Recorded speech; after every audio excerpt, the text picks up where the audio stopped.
সুপ্রিয় দর্শক মণ্ডলী, সবাইকে স্বাগত জানাইতেছি আমাদের আজকের এই অনুষ্ঠানে। আপনারা জানেন এবং দেখতে পাইতেছেন আজকের অনুষ্ঠানের বিষয় হলো কথা কম কাজ বেশি। আমরা সব সময় কথা বলবো কম আর কাজ করব বেশি। যারা বেশি কথা বলে তাদেরকে আমরা বাসাল বলে থাকি। এই যে আপনারা দেখতেই পাচ্ছেন অনুষ্ঠানের শুরু থেকে আমি কিন্তু কোনো কথাই বলতেছি না, সবসময় কাজের মধ্যে আছি। আপনাদের কাছে অনুরোধ থাকবে আপনারা সবসময় কথা বলবেন কম আর কাজ করবেন বেশি। আর এই কথা কম কাজ বেশি করার জন্য আমরা আমাদের মঞ্চে আজকে যাকে ডাকবো তিনি হচ্ছেন অতি সংক্ষেপে কথা বলে কম এবং কাজ করেন বেশি, যাকে আমরা সবাই চিনি, সবাই জানি, যার নাম সবার মুখে মুখে অন্তরে চোখে কানে নাকে সব জায়গায়। তিনি হইলেন গিয়া, নামটা নিজেই ভুলে গেছি, যাই হোক আসছেন তিনি। ম্যাডাম, আপনাদের প্রথমে আমরা জানাই দিতে চাই যে আপনি বুঝে নেন আগে যে আমাদের আজকের অনুষ্ঠানের বিষয় হলো কথা কম কাজ বেশি। মানে আমরা সব সময় কথা বলবো কম আর কাজ করব বেশি, বুঝতে পারতেছেন? হ্যাঁ, তো আমার মতো অতি সংক্ষেপে প্রথমেই বলবেন আপনার নাম কি, মানে যেই নামে আপনাকে সবাই চিনে, যেই নামে আপনাকে সবাই জানে, মানে অতি সংক্ষেপে আপনার ডাক নামটি বলুন। ডাক নাম কিছু না কিছু তো একটা আছে, না হলে আপনাকে এইখানে ডাকা হয়েছে কেন? আসলে নাম মানুষের আসল পরিচয় নয়, আসল পরিচয় হলো কাম। মানে জানতে চাইবো আপনি কি কাজ করেন।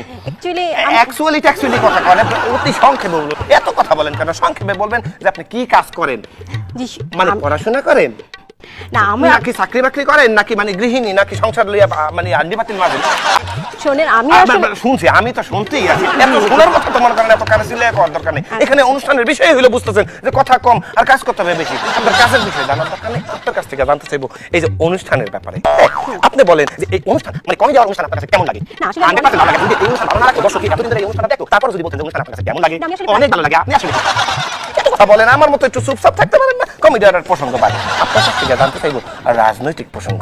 এই যে দেখেন বাংলাদেশের দুইটা দল, সরকারি দল আর বিরোধী দল, এক দল আর এক দলের সাথে খালি মারামারি আর দ্বন্দ্ব করতেই থাকে। এই ব্যাপারে যদি আপনি কিছু বলতেন, মানে অতি সংক্ষেপে বলবেন, আমার মতো সংক্ষেপে বলবেন। জি শুনে, আমি শুনতেছি, আপনারা একবার বলছি যে আমি শুনতেছি, আমি শুনবার জন্য আসছি। আপনি আমাকে বোঝানোর দরকার নেই, আমাকে তো আপনি গাইডলাইন দিবেন না। আমি তো অতি সংক্ষেপে শুনবো, আপনি অতি সংক্ষেপে বলবেন, কারণ অনুষ্ঠানের বিষয় হলো কথা বলতে হবে কম আর কাজ করতে হবে বেশি। আপনি আমাকে দেখতেছেন না আমি কি কথা বলতেছি? অনুষ্ঠানের শুরু থেকে তো কোনো কথাই বলতেছি না। আপনি দেখতেছেন না? রাজনৈতিক ব্যাপারে মানে দুই দলের ব্যাপারে আপনি যদি কিছু বলতেন। জি দেখেন, দেশের মাথা খারাপ হয়ে গেছে, দেশের কথা কইতেছেন। দেশের কথা কইলে দেখবেন আজকে এক দলের কথা কইবেন, ওই তো বিরোধী দলাই আপনার ফিডে দিব, দরকার নেই। বরং আমরা চলে যাই খেলাধুলার প্রসঙ্গে। আপনি খেলাধুলা বুঝেন? মানে খেলাধুলা বলতে অন্য খেলাধুলা না, ক্রিকেট খেলা বুঝেন? ঠিক আছে, আমি বুঝছি। আপনি হ্যাঁ কইছেন, তাতেই বুঝতে লিছি। এত কথা তো বাড়ায় করার দরকার নেই, অনুষ্ঠানের বিষয় কথা কম কাজ বেশি। আপনি বলবেন যে বাংলাদেশ ক্রিকেট দল মাঝে মাঝে খেলায় হারতেই থাকে, আবার মাঝে মাঝে দেখবেন খালি জিততেই থাকে। এই হার জিতের ব্যাপারে যদি কিছু বলতেন। হার জিত চিরদিন থাকবে। যাই হোক, আপনি অনেক কষ্ট করে আমাদের এই অনুষ্ঠানে আসছেন আর অনেক কথা বলছেন, অতি সংক্ষেপে বলছেন, এই জন্য আপনার অসংখ্য ধন্যবাদ। আমরা আমাদের অনুষ্ঠান শেষ করতেছি, আপনাদের ধন্যবাদ। দর্শক আপনারা এক্সকিউজ মি, জি আপনি তো আমাকে আমার নামটাও বলতে দিলেন না। আপনার নামটা কইলে কি দেশের উন্নতি হয়ে যাবে কোনো?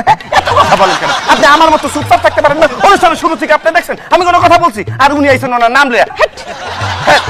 সুপ্রিয় দর্শক মণ্ডলী, এত কথা বললে হবে না, আমার মতো চুপ থাকতে হবে, তাহলেই দেশের উন্নতি হবে। আপনারাও সবসময় আমার মতো কথা বলবেন কম আর কাজ করবেন বেশি।